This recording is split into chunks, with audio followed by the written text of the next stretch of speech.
Hello and welcome to the Q&A and critique number 60. We're currently here live at 2000 UTC on Friday. This is a Let's Be Fridays edition, and I'm here with a very special and honorable guest with Erindale. So today we're going to be talking about digital art, questions and answers, and specifically the topic of today is about a Geometry Nodes beginner course or a summary. Some basic fundamentals that we're going to take a look at.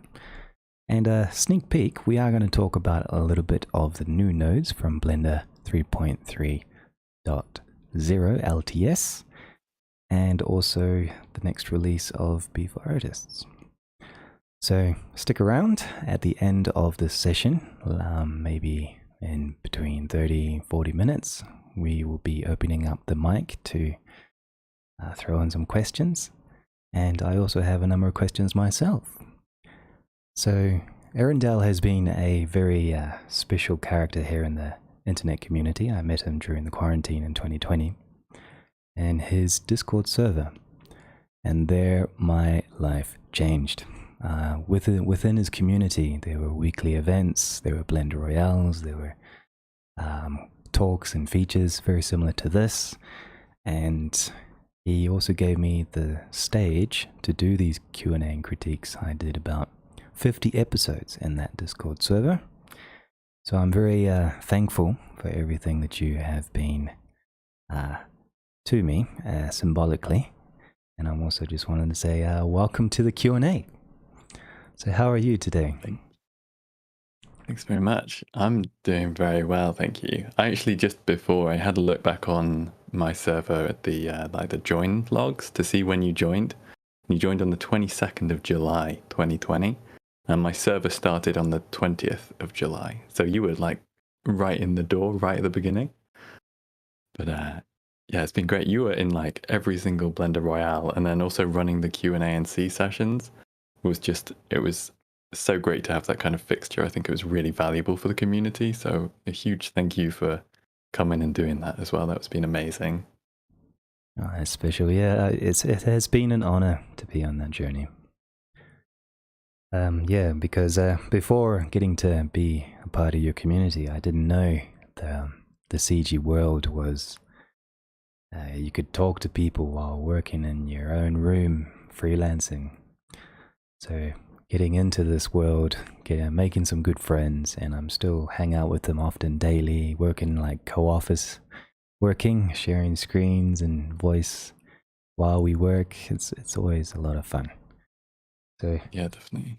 So I think actually that's something that I don't want to say that lockdown was good, because obviously it was for a terrible reason, but it really helped like a lot of us as 3D artists, especially freelance 3D artists, and especially distributed freelance 3D artists, to be able to have some sense of community and studio culture and not be so completely isolated as it's so easy to be as like a remote freelancer.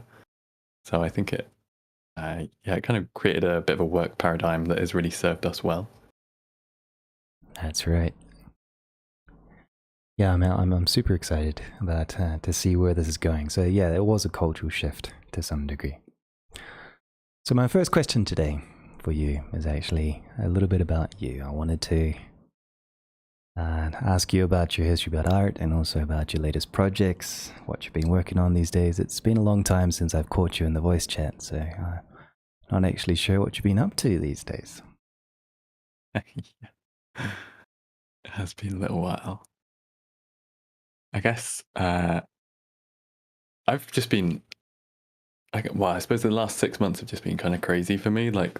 I went from freelancing to working full-time and still trying to do like my own business on the side, and then making courses, and that made me take a temporary break from YouTube. So yeah, it's just been nuts. It's like since last Christmas, or I suppose since like last November, so for people who don't know, November is like a month of procedural exploration where all of the technical artists, generally in the Blender space, but also in Houdini and Substance and everything, will follow daily prompts throughout the month of November. and create things basically with nodes. And last year I was just kind of pushing Blender and pushing geometry nodes as far as I could. And it's specifically like my flower shop scene that I did last November. Yes, a very big one. Right, huge. But that's what landed me my job at Unity. So like without that, I wouldn't have my job. And that was like the largest shift in my lifestyle, was like suddenly going from freelancing and always worrying about who's my next client, where's my next paycheck coming from, to working on all the things that I still want to work on, like geometry nodes every day, but doing it for a company with some stability, with like pensions and things like that, right? So having that made such a significant difference. And that's really just been like a 2022 thing. I was not planning on getting a job, like a job. And yeah, the offer just kind of came up and it was like, wow, this actually makes a lot of sense right now. So that's, I know you see a lot of people getting jobs and they suddenly disappear from the community. And I'm very keen to not let that happen. But yeah, it has just been a little bit of an adjustment period, trying to work out my priorities and working out where I'm able to keep doing things.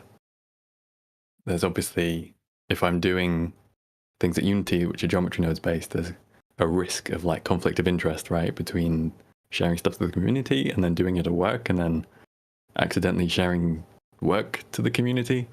So yeah, there's a little bit of red tape, like stuff over my head. Yeah, it's a fine wire to walk, but it is important.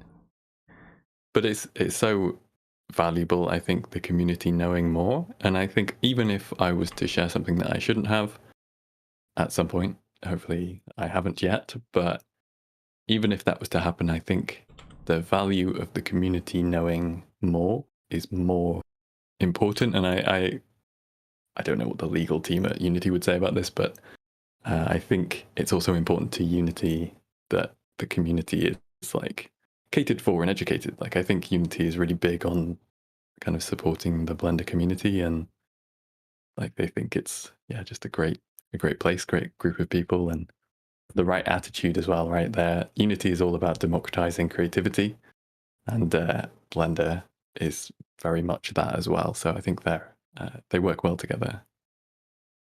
Wow. So at Unity, are they using a Blender inside their productions to some degree, or their look development, or any type of research or things like that? Or do you have to work completely within Unity? So I have used Unity maybe 30 times in the last 5 months, or however long I've been at Unity. Like, really not many times, certainly not a daily thing. I'm almost exclusively employed to use geometry nodes, to use Blender. So I've been hired as like a Blender specialist. And I started using Blender like way back in 2.49. So I have like a long history with it, and I'm super specialized. Like I couldn't pick up Maya and start using that comfortably, or 3ds Max or anything like that. So I'm like, it's worked for me, but it's also been like a little bit of a risk going into the industry, being like, I'm only going to use Blender. But yeah, Blender is something that there's all sorts of DCCs used at Unity, right? Like there's different teams using Houdini, there's different teams using Maya, but I think Blender has, because it's an open source piece of software, I think it has the longevity that these other pieces of software won't have, because even if Blender Foundation dies, then that doesn't mean that Blender's dead, because the community is still there and anybody could just go and pick it up. And as you know, right, for B4A, that's a project that is just a fork of Blender, and that could exist completely without Blender Foundation behind it. So. Exactly, yeah. The open source vibe gives a lot of access and accessibility. All right. Yeah, definitely. All right. Cool. So that's really interesting. So concerning geometry nodes inside Unity, with Unity, is this developing a concept of challenges, working through user experience or UI? Is there a lot that we can know about, or is this just a general concept? Oh man, I wish I could give the explicit details of what I do, because I think everybody would just be so excited about what Unity is working on. But in a broader sense, Uh, All right. I've never been vetted on what I'm allowed to say to the community, but I think in a broader sense, it's basically you might have seen on Twitter people talking about things like mesh sync, and mesh sync is a thing that is developed inside Unity to basically communicate directly from things like Maya or 3ds Max or Blender, and basically not go through an export stage.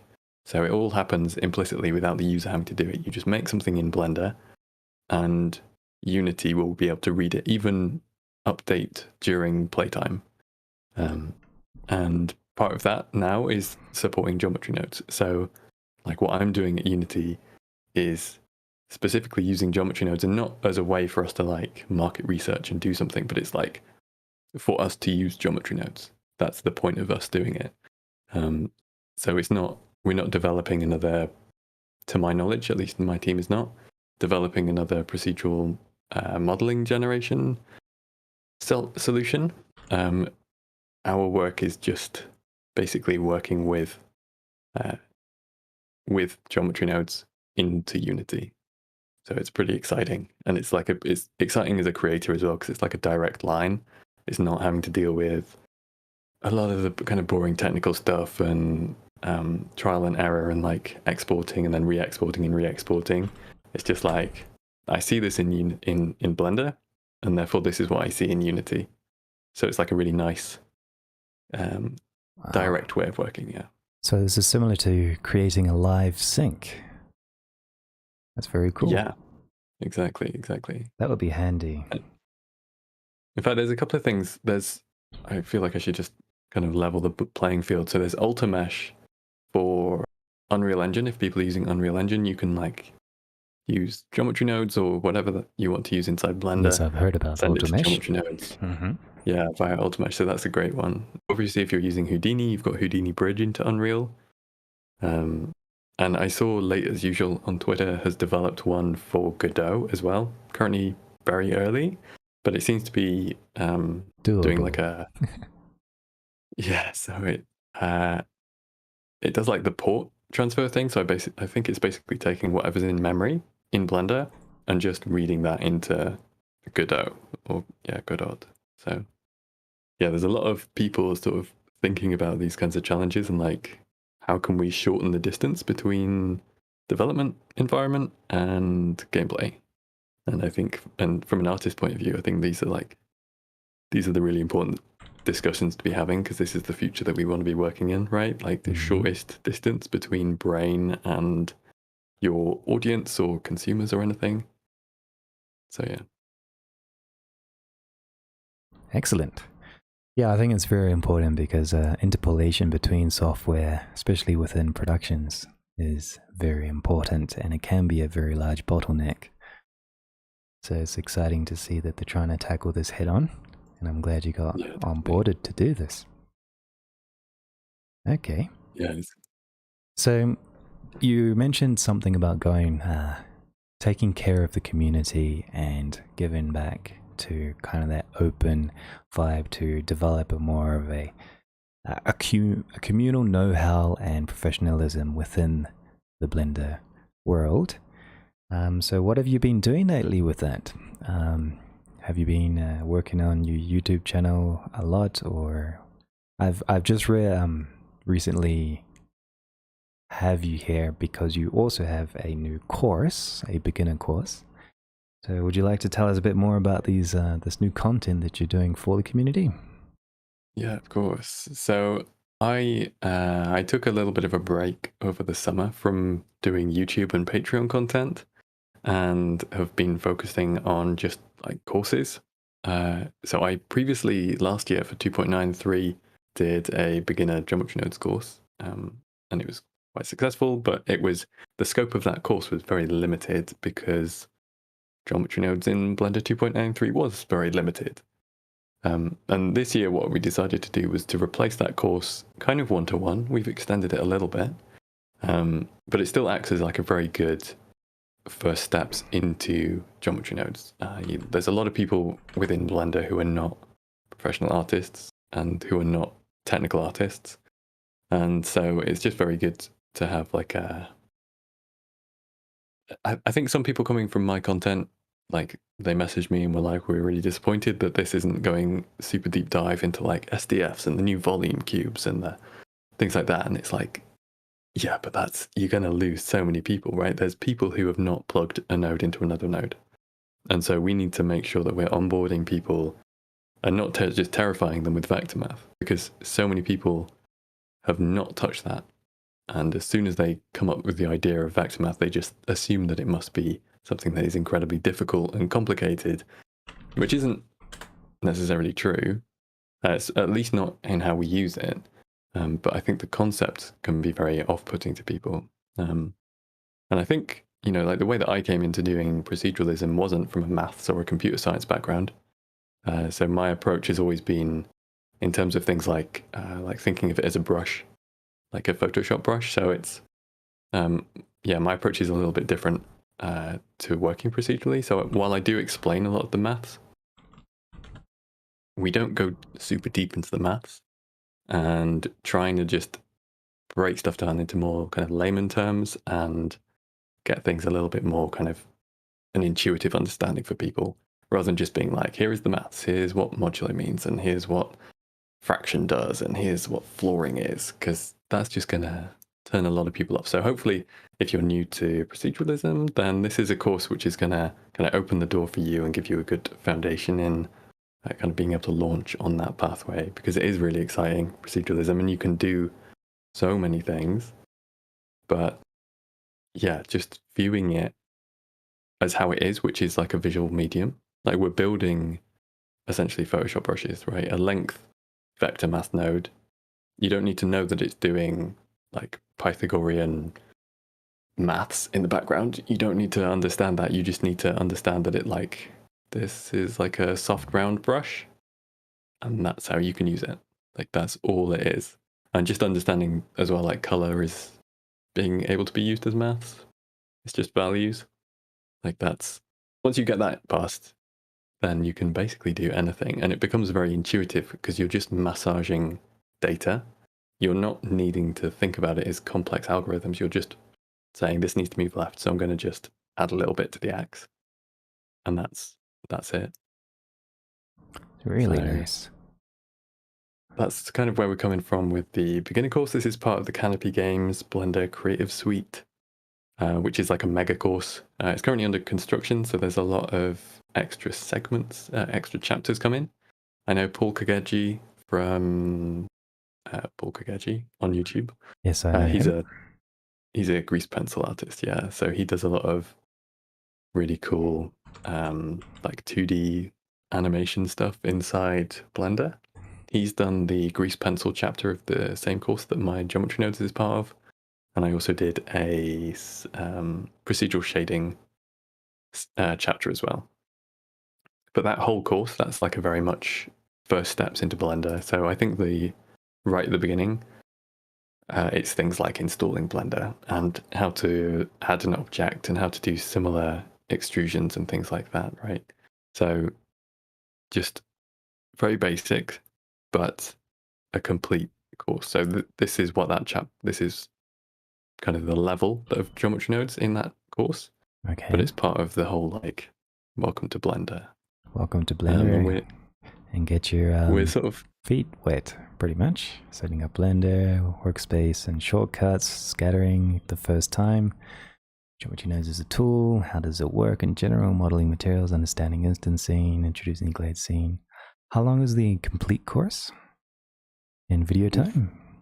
No, you're asking. I think it's around 3 to 4 hours. So it's not a very long course. And of course, if you're comfortable with Blender, then some of those early chapters you just don't need to watch, because, like setting up your workspace, this is basically just me going through like, here's how you can split panes, and here's how we can set up a larger node workspace, and here's like a couple of shortcuts which are going to help you. Which, if you're coming from Houdini or Maya, that's probably quite useful. But if if you've been using Blender for a few years, those bits can be skipped over. But yeah. Exactly. But then some of those later chapters, I feel like most beginner to mid-level artists are going to gain something from this course. So I think it's, even though it's short and the scope of it is quite narrow, I think there's some like really useful little tidbits of information in there. Oh wow, looping around a spline. This would have saved me a lot of time. I Yeah, remember making a traffic system, it took me 2 days. yeah, things like that can get really complex really quickly. And that like looping around a spline is using, it feels like a very hacky method, but it's like it's all fair game in geometry nodes because it's, I don't want to say underdeveloped because it's just a new system, but there's so many ways where it's like, oh, if it was Houdini, we would just use this node. And Yeah, in Blender, it's like you got to go in this really roundabout way or just not do it. So let's take the roundabout way and get there. And it's just knowing all those little openings. You can basically do anything you want with geometry nodes. There's pretty much no limit. I've seen people doing simulations with like weird loop exploits. yes, I saw And one by Jesse Mitten. yeah, Mittenson? Yeah, yeah, it's crazy what you can actually do once you know how to break the system without it breaking Blender. it's So incredible. I think he's on yeah, the vanguard of some of the best geometry nodes work I've seen. absolutely. He's insane, the stuff he's doing. Really good. So, actually, that brings me up to another point there concerning. You mentioned geometry nodes is it's still a work in progress, but also the concept's very. I guess you could say a low-level concept of nodes. You have math functions. You have a lot of nodes. Like, see them all is quite a lot. It's just Yeah. so many nodes. Even now, I would say like there's so many people who are holding off getting into geometry nodes until it's more developed, and I would just say don't do that to yourself. Yeah, Learn geometry nodes while it's as simple as it can possibly be, and it's never going to be simpler than it is today. Like even just tomorrow, you'll have more commits coming into Blender 3.4 alpha. So like get in the door as quickly as possible because already there's just like the concept of fields that is difficult for people to get their head around. And for those of us who have been using geometry nodes since like November 2019 when the first version started coming through, or 2019, 2020, it was super early anyway, like the development version started coming out. Like it's quite intuitive now for us, and I think it is difficult to explain things like fields now because we're so close to it.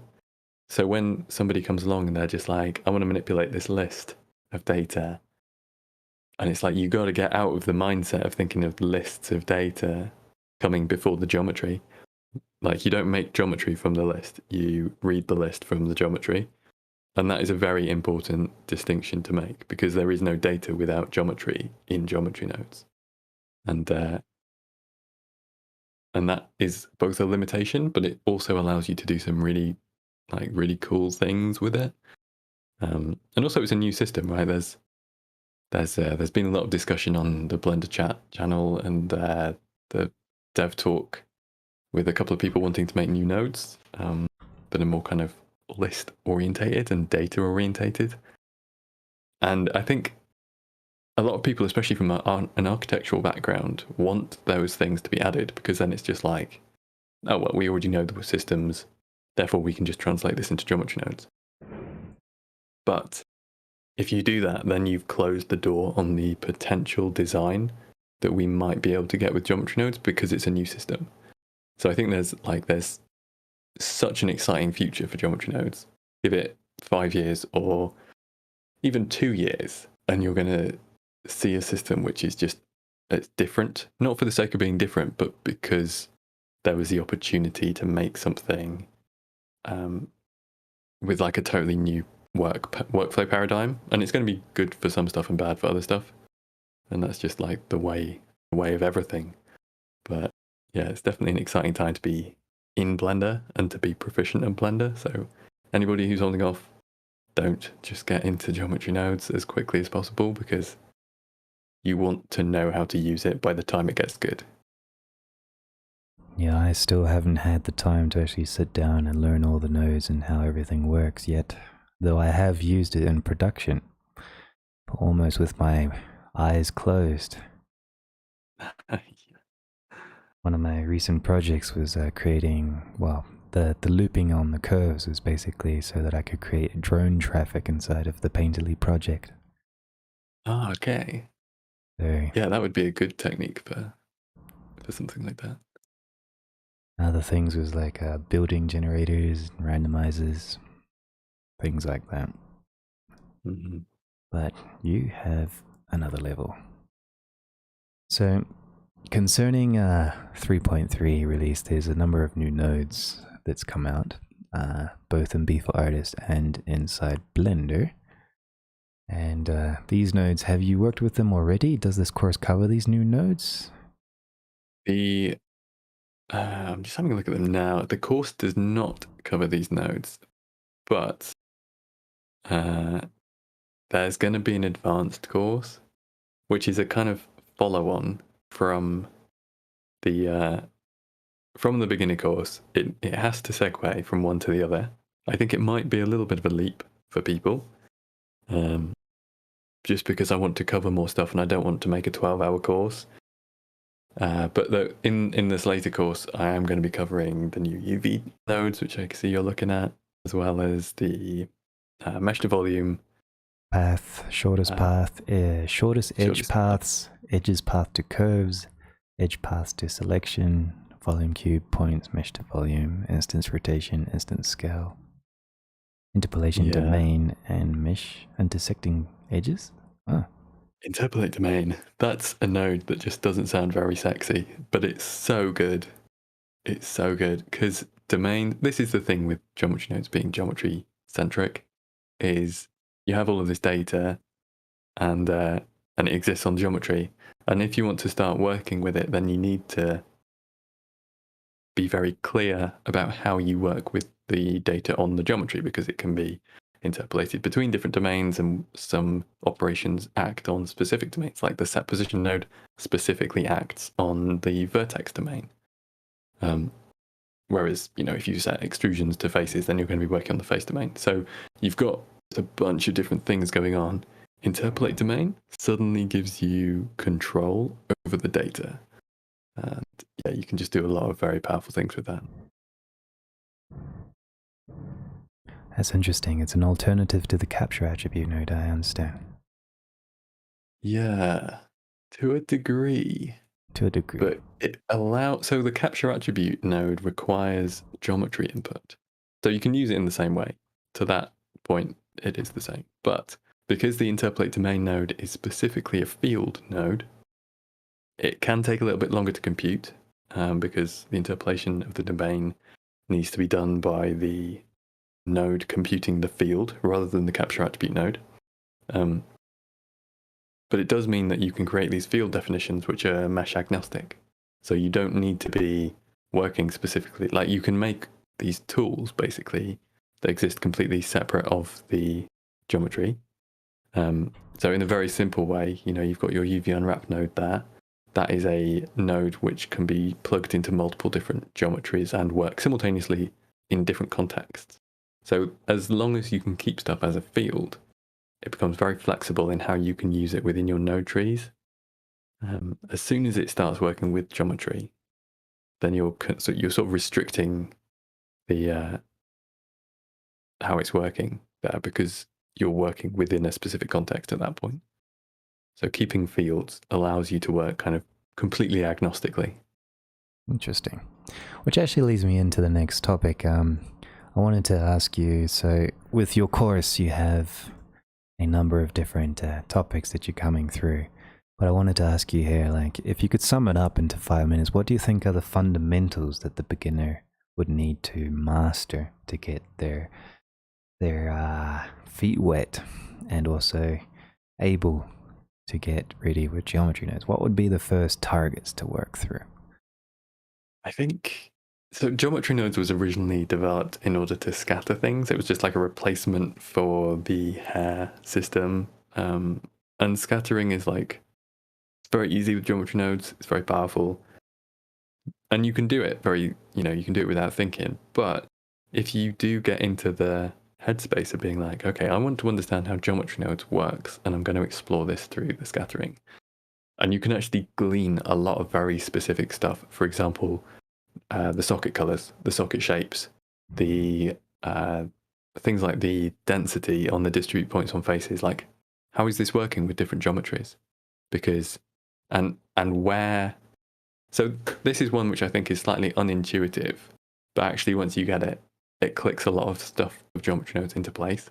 And this is the density. Like, if you want variable density across a surface, you would think that having, let's say you've got a gradient left to right, and you plug this into your density, and then you would think that even if you put this on just a completely simple plane, that you would have less dense points on the left and more dense points on the right, because you have a gradient there, right? And you've got all of these points, and they can decide where they are.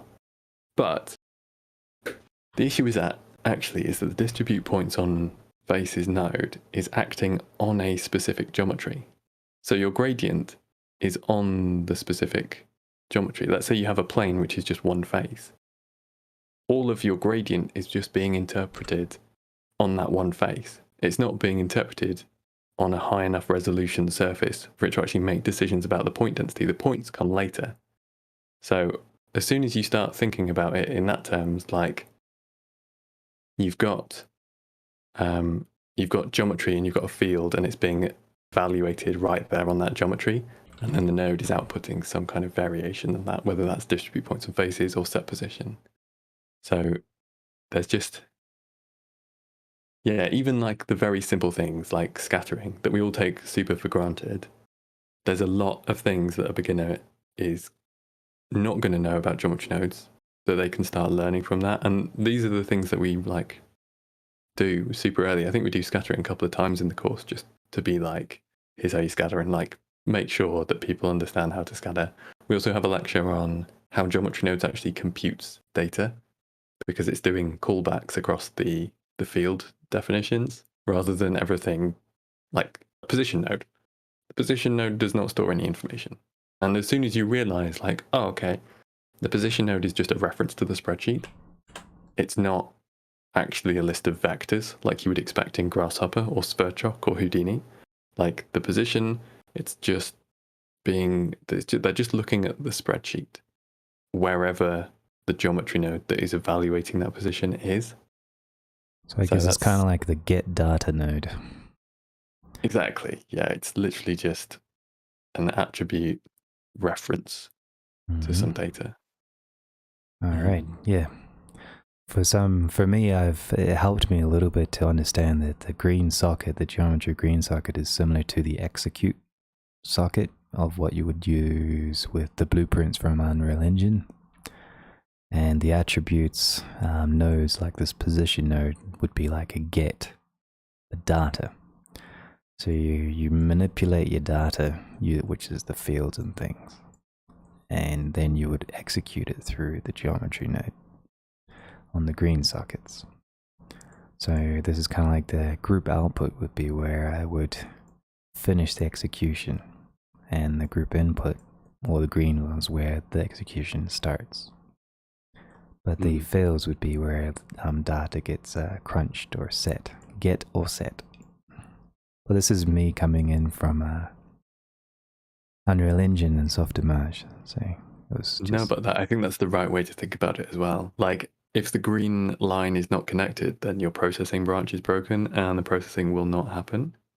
So things in your node tree that are not connected to that, whichever thing it is that goes to that group output, that's not going to be computed. And equally, like with your fields, where they're not connected up to that green processing branch, that field's doing nothing. It essentially is just words on paper, right? It's not actually being computed. So I think it is still, it's the right way. And the more intuitively that this can be explained to people, the more people are going to be able to use it, because it is fundamentally quite a simple system, geometry nodes. It's just, it doesn't seem like the lack of the alternate naming conventions, like store named attribute rather than just like set attribute. There is a little bit of just different for being different, I think. But once you get past the naming, then you can basically do anything. That's right. Cool. Okay. So in the future, we've been planning to work with working with like a default asset library. And we're starting to create some. At the moment, we have no default geometry nodes groups, but we've already started creating a default asset library for shaders, materials. In the latest release, we got like a new model that we've added, which I created for you. Oh, that's cool. So we've added this default library, which you can activate in the shaders, and it comes shipped with Beef Artists. But we're thinking to also add a number of default. I wanted to ask you. So I understand a lot of the nodes inside of Beef inside Blender are lower level. Some of them are mid-level. They have like a more of a multifunctional node. But there are very few high-level node groups. And you created the ETK add-on, which has a number of mid-level and high-level node groups. Mm-hmm. So I wanted to ask you, for beginners, what type of mid-level or high-level node groups would you consider shippable inside of a default? Definitely the things that, so a lot of like workflow things that people kind of want to use geometry nodes for, but don't, because it seems like a very complicated way to set something up, is, for example, like noise displacement or texture displacement. And they'd still just go and use the displace modifier. And I see a lot of people doing this now, like even, professional artists. They don't open geometry nodes and add like a set position node and a position and a normal and vector math nodes. So having like your noise displace node as a mid to high level node is super useful, because that's one that people just use all the time. Or like texture displace if you want to just plug in any arbitrary texture. I think some other things that would be useful are things like box mapping, especially if you can do blended box mapping, or like triplanar projection. Because again, like for texture displacement or just manipulating textures or sampling textures even, there's just not really a lot in geometry nodes that allows you to have that kind of control, because it is all so low level. And then other thing as well, I would basically just say, like, if you can match the modifier behaviors, you're onto a winner. Like if you can make a curve deform node and just ship that, people are gonna want to use that inside geometry nodes. Also, it's a very simple node to make to somebody who understands the maths, right? Right. So yeah, you've got the triplanar projection node there, and it's like, ostensibly, logically, it's quite simple, but it's just, it takes a lot of work to build it over and over again. Exactly. Yeah. And a lot of beginners just aren't going to know. Like a lot of people who need triplanar projection are not necessarily going to know how to set up triplanar projection in terms of the vector math to do so. So that's something I really have a vision for eventually. Because yeah, I created my own triplanar mapping for shaders, and I use it in production quite often when I'm baking materials and things. It's a bit of a rip-off from Unreal Engine, but it is handy to get the job done.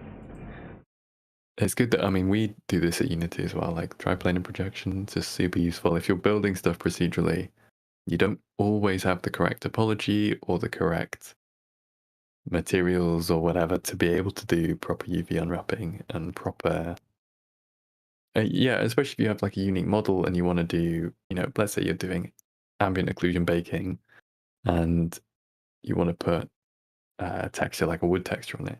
Not necessarily going to be able to get, like, procedurally. Yes, we have marking seams and these UV nodes, but they're super early nodes. We still don't have much by way of UV control, and we still don't have UV, like writing to a UV layer, which is exportable. You have to convert it manually, correct? Yeah, afraid so. hopefully 3.4. I was chatting to the developers. They seem to think it's on the board potentially for getting the generic attributes to be taggable in some way so that you can export or tag the UV to be to be read externally. Because if we can do that, then that just opens the door on so much procedural work. Yeah, there was one job that I did where I generated the roof tiles out of geometry nodes for a large wooden project for Unreal Engine. So I needed to export everything into FBX, and this was just before the convert attribute, or it just came out like that same week that I needed to do it. But at the end of the day, I had more than 180 objects that I needed to export, merge, freeze, and apply the UVs. I eventually had to write a very lengthy script just to get the convert attribute on all the selected objects and everything, and all the different, because I needed 4 UVs. I had to convert 4 different UVs of these different tiles and everything, and yeah, I had to get into scripting to get it done, making it autumn. There's such a pain when that has to happen, but also it's not just converting it, because you have to apply the geometry nodes. So whatever it is that you've made, even if it's even if you're done with the procedural system, just the act of having to freeze that down and then do another manual step and then another manual step and then click export manually, like these are things which, as technical artists, as procedural artists, we just kind of want to automate these out. Like we don't want to be freezing out our node trees every time we want to export something, because that breaks the proceduralism. Correct. And then you have to just like do all of your exporting and then just go and like Control Z, Control Z, Control Z to try and get back to a live system again.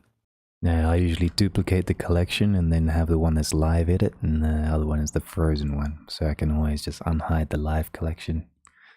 Okay. And then duplicate it again and then export if I need to iterate. It's usually my workflow. You can, something that I've started doing is I have like an export collection just with an object with the geometry nodes thing on it. And in the geometry nodes, I'm just viewing the collection. So I'll essentially duplicate a collection, but I'll do it via geometry nodes. So I can just duplicate and realize instances in one node tree and then use that to just can be my export object. Yeah, I do the. It's a similar technique that I use as well when I have like a merge object that merges another collection that's made of many objects with its UVs and everything. It's given me ideas of more default nodes. Yeah. That's the thing with all of these, and my node groups are, they're in the same boat, right? It's like geometry nodes will catch up to having all of these functions. I'm assuming at some point, I assume they'll have higher level nodes added. But just for now, like I hope my nodes become obsolete. Hope nobody needs to buy my node toolkit in 12 months. Because if that's true, then geometry nodes has reached a point where it has like all of the really useful nodes, like all of the low hanging fruit that everybody wants just for building like day-to-day projects. And that's the dream, right? To not need it, because the main software does all of the things that everybody needs. Yeah, mid to high level would be excellent. I agree. Yeah. Though I kind of assume that they won't, personally. They're just going to try to make accessing the asset library easier and allowing the community to create these nodes, or these node groups, easier. Yeah. I think there's going to be a big shift towards. I'm surprised that we're not seeing more of it now. It seems like people are still just shipping through Gumroad.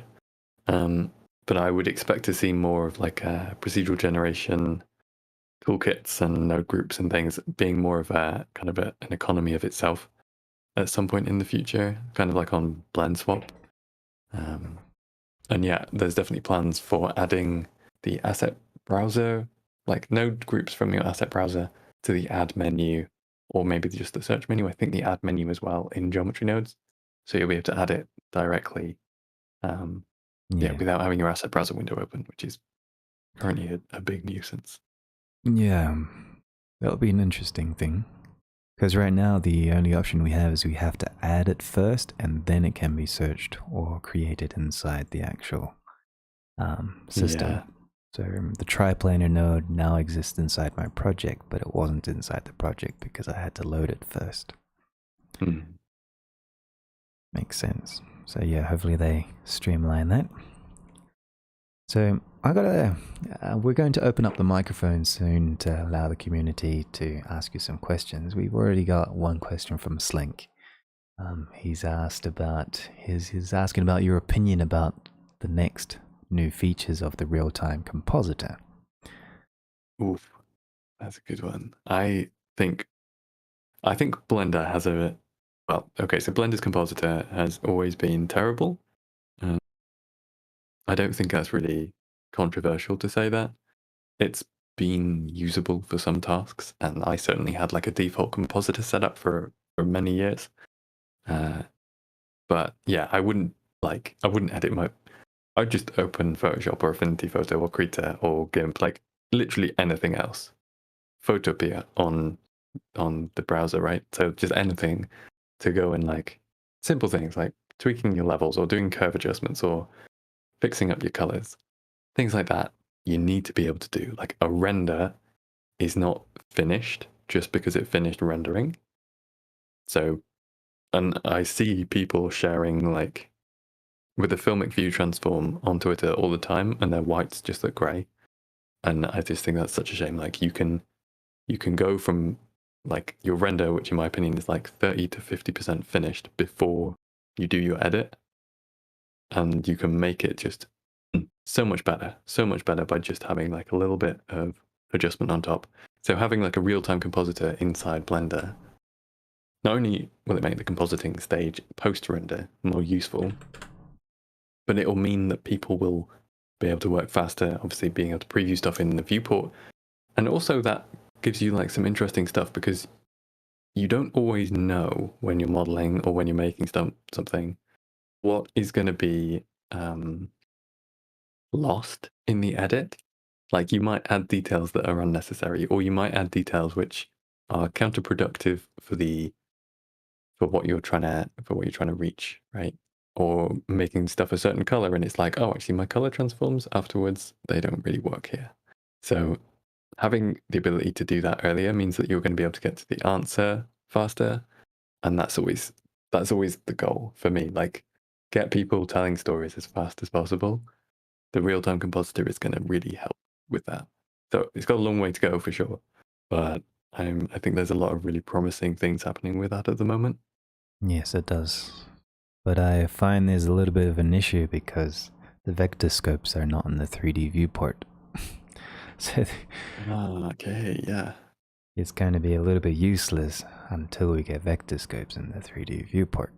Because you're going to still have to write the disk to use the vector scopes and the luma scopes and the chroma scopes. So I'm a little bit concerned about that. Surely you can I'm sure you'll be able to get that working live.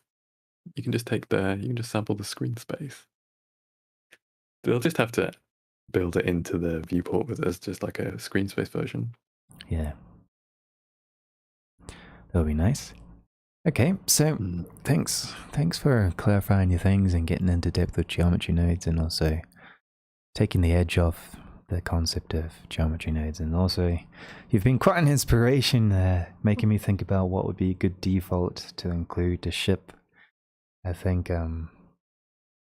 it's important when it comes to that. Oh, I did have one last question. Meanwhile, I'll be keeping an eye out on Twitch. I've also shared your links to your Linktree, your website, which has some of your great art. Most of it is procedural. I got your Twitter, I got your Discord server link, and your YouTube channel, and the beginner chorus. If you guys are interested, you can see that inside of the chat or later inside the description of the video down below. But meanwhile, my next question is, okay, so with I know you've known me, I'm infamous for being the evangelist of B4 artists, but I wanted to ask you personally, is there any feature that you would like to migrate back to Blender eventually that you have seen, or is or would you prefer to see things directly inside Blender? Yeah. Is there anything that has caused inspiration from the changes we have done? For me, the being able to add nodes from that side menu, dragging them in, I never understood that for ages. And then just recently, I've been working like very, very extensively at work with geometry nodes. Just basically 100% of my time is spent in geometry nodes.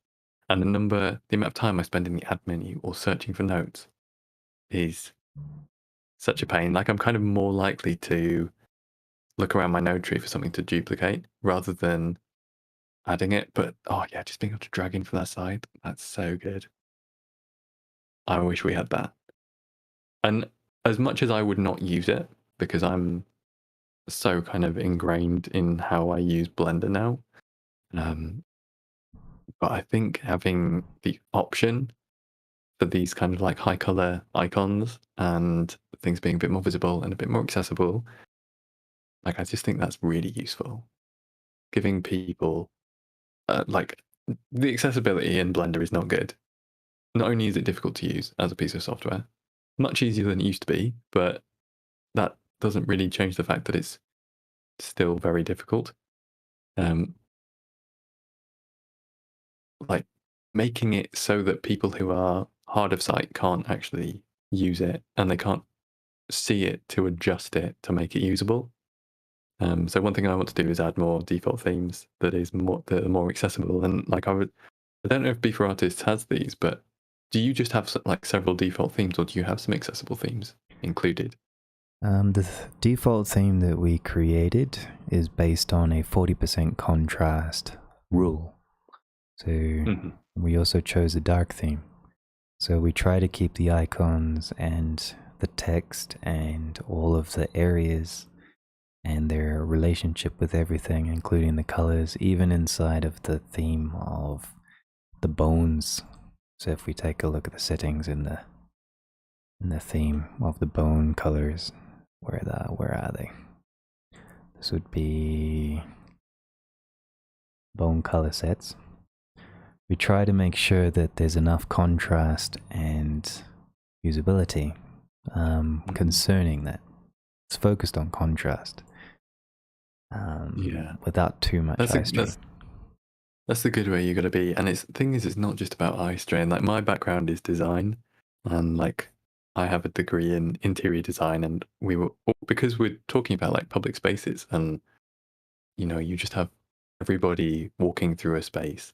You can't hide something because it doesn't look good, like because it becomes like a physical risk, right? People trip on stuff or they walk into door frames and things like that if you don't have good enough like contrast. And there's like a very specific number of like light intensity that you need to be able to determine between things.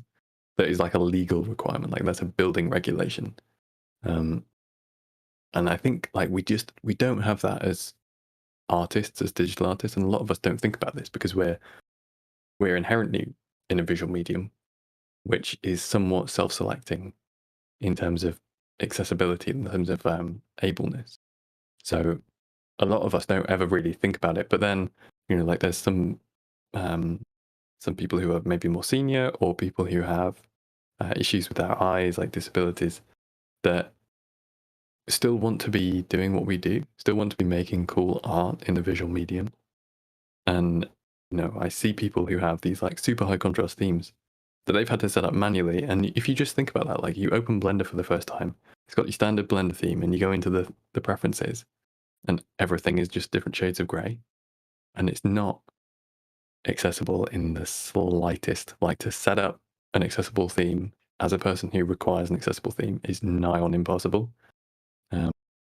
So I think for artists is just like it's so much more visual. It's so much more beginner friendly as well, because you're not relying on everybody to just inherently know all of the shortcuts, of which there are like 4,000 in Blender. So at least, yes. It's insane. And every single different context has just hundreds of different shortcuts. So And trying to edit that is also a living hell, because yeah, you'd, like, for example, want to change the box select hotkey for all of the editors in all of the modes. You're going to have to change 30 different hotkeys and make sure it doesn't and conflict with another 4,000 of them. it won't tell you if it conflicts either. It'll just Exactly. unbind. It's like, oh, okay, thank you, Blender. Thank you. Yeah, it just makes the most recent one than the working one. Yeah. It's one of I those think the key map features. is, because it's so configurable, like even just being able to say like any operator is this type of key press or button click with this kind of mouse movement. It's incredibly configurable. I would say Blender is, in terms of the key map, has the best like configuration settings out of any 3D software, like hands down by a long stretch. But with that comes obviously that sort of incumbent complexity from just having so many options and having so many things that they're not giving you warnings that you're overlapping with like 40 other things. Yeah. They're not even giving you warnings about things in the same context. So I remember creating a very detailed request and proposal right click select about this, and I think I got nearly 120 votes on it. And I was like, that's good going. I even split it up into milestones. You needed to develop like a concept of first things first, conflict warning. Second things, unify common hotkey or common operators in all modes and editors. So if I change the box select, it changes it everywhere. And things like that. Mm-hmm. But Yeah, just by comparison, looking at Blender now, you've got open. It is just such a different like visual experience. yeah, another thing we did as well is, for example, we made sure the contrast of the background, you could actually see the grid a bit better, and also we color coded the different types of empties, cameras, lights, nulls, so that it's a I little bit, should do this. so that you can tell what is a camera, what is a light, without needing to kind of like randomly pick on black things. Because eventually there are some scenes you get hundreds of these nulls everywhere, and you won't be able to tell which ones are your lights or your anything. So we added that as well, as a default. That is a really good move. The Blender is super configurable, and I definitely encourage people to customize their themes and save their themes. But yeah, Blender's defaults are basically designed on like looking sleek, looking cool.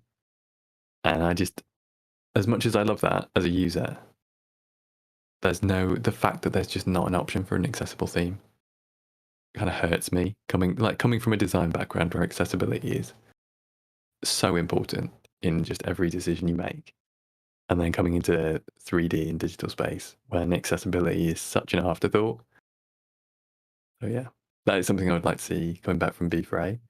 Just the option for some color, the option for some like visual input options, because B4A's whole paradigm is that it's got a different user interface, and it's a bit more like mouse centric rather than keyboard centric.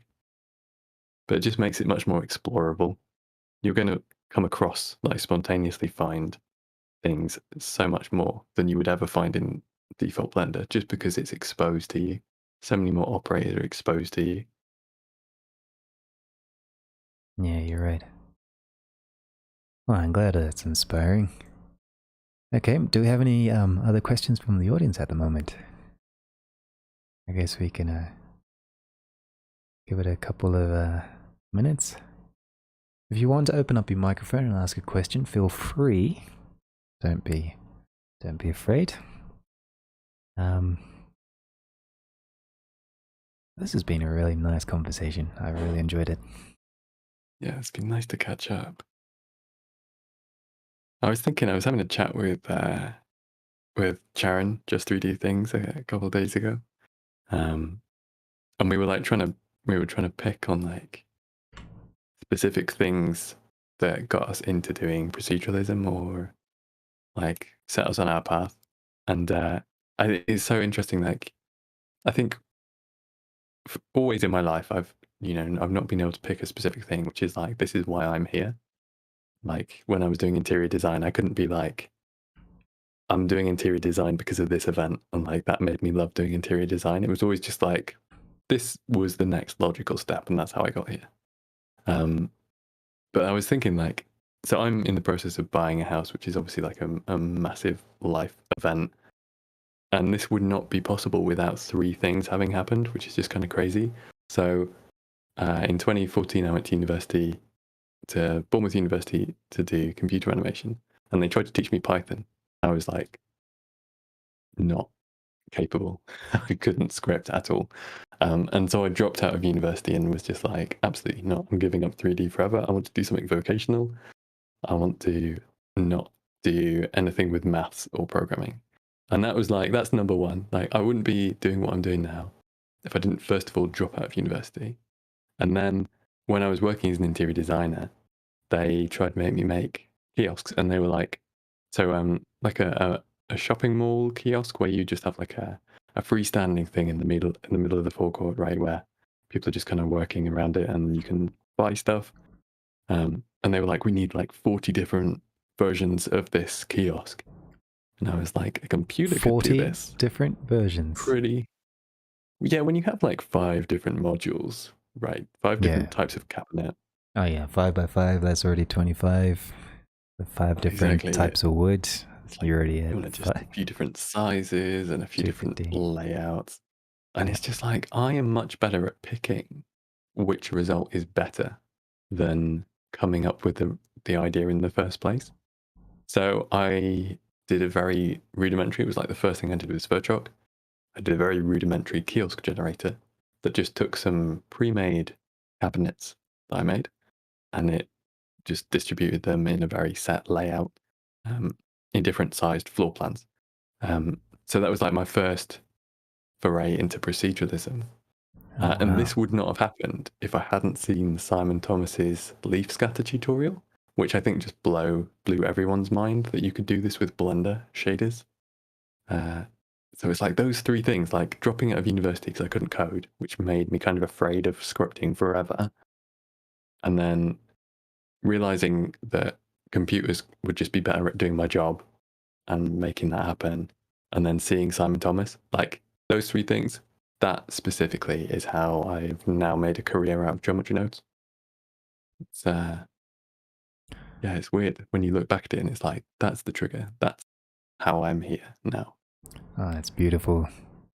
The little cards are placed and the game was dealt. Yeah. So I'm kind of drunk has asked a question. He's asking you, do you have plans for November? Are you planning to use geometry nodes? Ooh, big question. I'm excited for November. Me too. November is like Christmas. It's the best. I hope we get some really specific prompts. I really like the competitive side of November. I know that's not for everybody, but I like trying to do a good job. And like I like being compared against other people. That's kind of a guilty secret, but yeah, for sure. Geometry nodes, that's what I'm going to be using. And I'm not sure how much time I'm going to be able to commit to it because I am working this year. For the last 2 years, I literally took a month off freelance each time, which is how I was able to do like crazy big setups because I was literally spending like 8 hours. Like people who tuned into my Mouse House build last year, that was like 8 hours a day, every day for 5 days, just because, right? Wow. So that was, if you can take the time off to do it, I would definitely recommend it. The amount you learn doing 30-day challenges like Inktober, it's currently Swordtober if you want to do, or September, Swordtember. Yeah, September's Swordtember, yes. Yeah. October's Inktober. Inktober, yeah. Yeah, my brother did that twice with animations. Which is insane. Like, most people struggle to make 30 drawings, and to do like 20 or like 8 FPS, 5 seconds, that's 40 frames a day for 30 days. Nuts. Yeah, he's kind of ridiculous right now. Enjoy that interview. Yeah, There is he's a a good one. possibility that he's coming back here eventually, so we'll see. Amazing. Yeah. His work is just incredible, and it shows in his audience, the scale of his audience. People really resonate with it. That's true. Osama has another question. What do you think about the way Blender adds new nodes? I think the edit mode functionality should be converted first before moving on to more complicated ones. For example, things like tries to quads, dissolve vertex, edge, face, etc. Edit mode functionality. Do you mean having? Oh, so you mean edit mode operators as nodes, rather than like an edit mode node that lets you manually input stuff? Yeah, I am absolutely in agreement with you. Me too. I have just been so frustrated, and I know they're kind of caught between a rock and a hard place because they got to develop what the foundation and what the studio needs, which recently has been hair. Yeah, the fact that we don't have a fill holes node, we can't that just blows my mind. There's no bisect working yet. Yeah. We just need nodes that do stuff like that because I agree. there's so many things when you're modeling that having procedural access gives you so many opportunities. If you think about like doing a photo scan and then processing that photo scan, that is a complicated process. And it's so much easier with geometry nodes if we had things like, let's say you select say you've got some awkward geometry where you've got a bridge going over and you want to collapse that bridge and break it apart. And while you can kind of delete stuff, but you can't dissolve vertices. So even dissolving is off the table. Finding those bridges is potentially also out of bounds. It's going to be a very difficult combination of like raycasting and finding your vertex neighbors. And then you've also got to like fill holes. Well, that's not going to happen yet either. It sounds painful. When I started looking at procedural geometry, before geometry nodes came out, I was looking at Sorcar quite a lot. And I was trying to learn Sverchok as well, because it's been around for quite some time. But there's one thing that I really liked about Sorcar is that it converted the API into nodes. So everything you could do in the interface, you could do as a node, including looping. So it has nodes for deleting and dissolving your selections or collapsing edges. It has everything you can do in your edit mode, you can do it inside of a node. And it even has all of the modifiers converted into nodes. And I do admit it's very buggy, but as a concept, this was out years ago. And I wish this was more like geometry nodes at the moment. Yeah, it's a little bit higher level, I think, Sorcar, than where I would want to end up in terms of like, but I would want all of Sorcar, but I would also want to add some of the depth that you can go into with Sverchok, because you could get really deep with Sverchok into just like data management and manipulation. And I think you can, you can do some just crazy stuff. As soon as you get those low level nodes going, you can do some ridiculous stuff. But then Sorcar,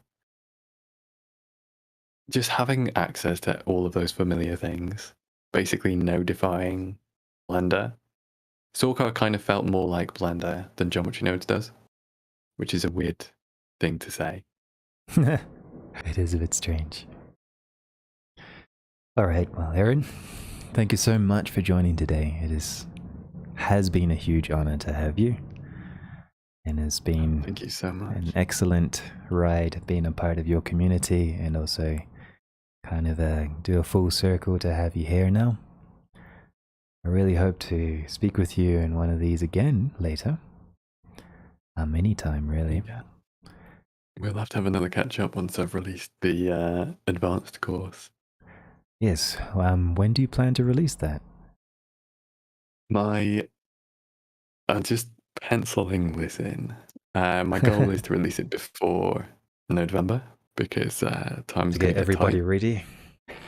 Exactly. I want people to be able to make just like the crazy stuff.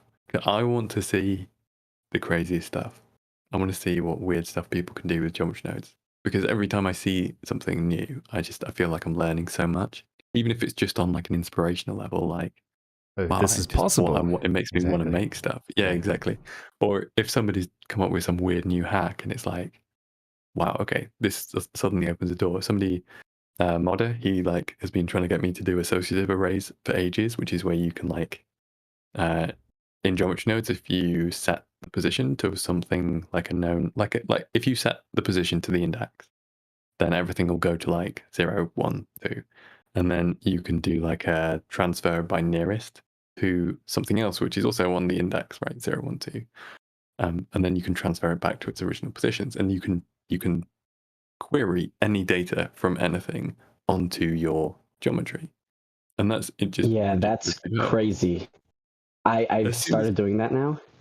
It's insane.